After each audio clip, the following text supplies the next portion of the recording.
an old friend of mine has finally arrived in the Commonwealth. That's right, the Nagant sniper rifle is now in Fallout 4. Welcome to episode 45 of the Fallout 4 Mod Vault.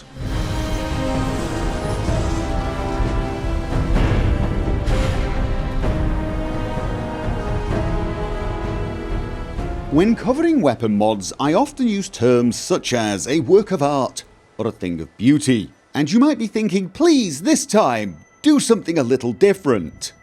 But seriously, look at it!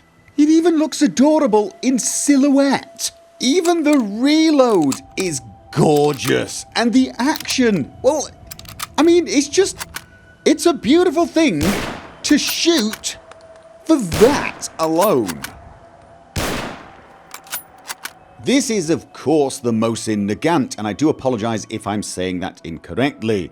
There are a lot of things you can modify on this weapon, although maybe not as many as you might think looking at this list. Some of the options really only have one option, the 5-round clip, and the stock, for example. There are a lot of different receivers, the standard, the heavy, the tuned, and so on, but there are two types of each level. There is the infantry receiver and the sniper receiver. Now the sniper receiver has a bolt that seems to be angled down. The infantry bolt is angled across, or not angled at all. It's completely parallel to the ground, as you will see. The action is also a little different. If I find my favourite target and shoot at it, you can see the movement is a little different, as is the reload,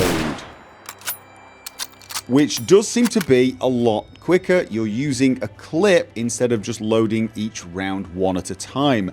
This means that the infantry receiver is probably statistically the best, because they seem to have identical stats in all other ways, and the sniper receiver, apart from having the slightly different bolt, seems to be the same in speed and so on. However, the reload does take quite a lot longer. However, honestly, I love this. You can add a number of different scopes, including a fairly predictable sniper style scope. There is a version of the scope that is see-through and behaves more like a reflex scope, so if you don't like the camper feeling and you want to feel a bit more like a quick scoper, although I can tell you it doesn't actually scope any quicker, at least not quick enough for me to really call it quick scoping. And there is something called the PU scope, which is see-through as the previous one, and it is a little shorter. Honestly, I think I prefer the bigger scope personally. Although, to be honest, I think the iron sights is probably the way I would run with this weapon. It feels great shooting like this. There are 3 choices of barrel: long, medium and short, although the word short here is relative. It's not actually that small a barrel. And there is even an option to adjust the damage yourself. I'm not sure this is supposed to be considered a mod or just you being able to tweak the damage percentage for this type of weapon if you want a fairly overpowered version, for example. I actually think the version without the boost is more than powerful enough. It does a lot of damage. There is a suppressor for people who are no fun at parties, and a bayonet for those that are. And then there's this for people who probably don't get invited to parties very often. Yes, it's 4 bayonets fixed to the end of your rifle. Yes, that is exactly what you're looking at. And I would not suggest using it with a scope. It really doesn't work.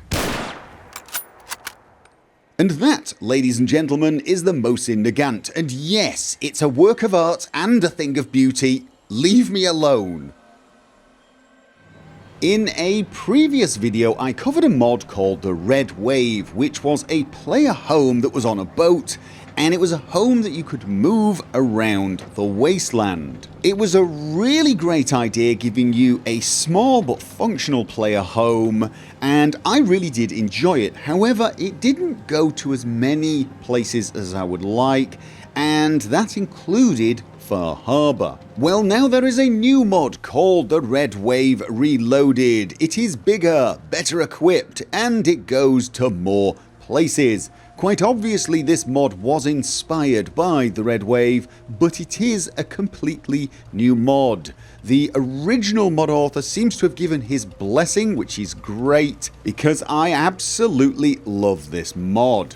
As I mentioned, you can travel from place to place from the ship wheel. It will give you a host of destinations you can go to. You will find this boat by default in Far Harbor, which means you still have to do the first part of that quest. You can't just skip that and jump straight to Far Harbor, which is a pretty good idea. And you are going to need to keep the fuel tank topped up if you want to travel around. It can take a variety of fuel. I'm using flamer fuel, and if you don't notice it straight away, it's actually at the front of the ship underneath the stairs. Inside the cabin you will find a terminal that gives you some information regarding the Red Wave, including who the gentleman called Tanner is, the one that's walking around on deck. I'll let you find that out for yourself. There is a cabin for you to sleep in, to cook, and store a variety of your items if you wish. And if you climb the stairs I mentioned earlier, you will find the main crafting area, which has pretty much everything you'll ever need to fix your weapons, fix your armor, and even upgrade and maintain your power armor. However, you should be warned, if you use this to upgrade or, fix your power armor, don't leave it in the crafting station. In fact, don't leave your power armor on deck either if you're going to travel. When you travel, your power armor will be left behind. Bit of a limitation, but you're going to have to climb in the power armor before you travel. Try not to forget that. There is even a nice little feature where you can turn the spotlights on and off, including the emergency lights if you want a flashing red light on your boat. All in all, this player home is a fully equipped player home. It looks great, it does everything you need it to do, and it will take you from place to place. And as I mentioned, there are a lot more places you can, park your boat now. I do realize you don't park boats. And that is going to be very useful for people in the survival game. This mod is perfect if you're looking for a way to travel around the Commonwealth quickly and keep all the creature comforts and things like your ammunition stores with you. The original mod was a great idea, it was really well done, but this just improves upon it. So for me, this is a big thumbs up. Have you ever noticed that some of the power lines in the Commonwealth move and some don't? If you look at the center of the screen right now, the two power lines going between the downed poles are moving slightly, but the power lines that I've set up in my settlement are not. Let me show you that during a storm. You can see it a lot more clearly now. Some of the power lines are jiggling around with the wind, and some of them are absolutely dead, stationary, which is a little strange. But with a mod called Power Lines Physics, it basically fixes that. Now all of the lines are moving the same way. Again, if you are in a clear sunny day, the movement will be less pronounced. However, I have noticed that the wires connected to objects that are vibrating tend to move more, which is of course a lot more realistic. Now, the physics on the wires in game are not the best physics I've ever seen, but that has nothing to do with the mod, that is the game's physics. However, now with this mod you can see there is a bit more consistency between the movement. Some of the wires still seem stationary, and that's because very little is affecting them. They are moving though. You can see it ever so slightly. The ones that are closer to machinery are wobbling more. It's a very minor thing, but actually once you notice it, or once somebody like me points it out to you, these stationary wires can be a little, well, you know, annoying. One thing you should probably be aware of is that when you go into workshop mode, although you can still look at the wire and you can still change where it goes, you'll notice it's not being highlighted. It's not a major thing, but it might make moving the wires a tiny bit more difficult if you've got multiple wires together. You're going to have to be very careful to make sure you're looking at the right wire. The mod does actually allow you to tweak the settings the way you want them, and you can have the movement be a lot more pronounced and faster and more flexible, but honestly I'm not keen on the effect. I prefer the default values. Those are the same values you get with the vanilla game. It is a small thing, but it does have a noticeable effect on how realistic a scene looks. Staying with the subject of power lines and small things, something else that grabbed my attention this week was a mod that added, well, it was actually two mods that added a switch that detected rain and a switch that detected radiation, and they pretty much do exactly what you expect them to do: detect radiation and rain. You wire them up the same way you would wire up any switch, but there is no activate option when you go near them. They're obviously activated automatically, and I will just trigger some weather for you. Let's go for rain, which is 1CD096. Get some rain, and there's the rain switch activating. Now, of course, I could have connected this to some lights, or I'm not totally sure what else. Maybe you'd have some mechanism that throws something when it rains. I have no idea. Radiation storms. There you go. Radiation storm detected, rain no longer detected. Of course, my next thought was, wouldn't it be nice if I could get all of the lights and spotlights in my settlements to come on during the night time and during dark storms and rainy days, but turn off during the day? And it turns out I can, because there is another mod, slightly more complicated, called timer switches, which pretty much behaves the exact same way. There is a switch, you wire it up. This time, however, you can switch it on and off if you want. If you switch it off, it will not activate. However, this will now activate once it is night time. So let's sleep for a few hours. And sure enough, at night, this switch is now activated. Now, this mod is actually quite a bit more complicated in that it lets you control exactly what time of day the lights come on and switch off if you don't want the default setting. Once you've built one of these switches, you will get a holotape called Timer Power Switch Setup. This will allow you to change the default for all of the switches or just the closest switch, and you can then set to user defined.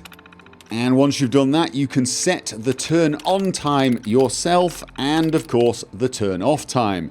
You probably also notice it's got an option to deactivate the weather detection system.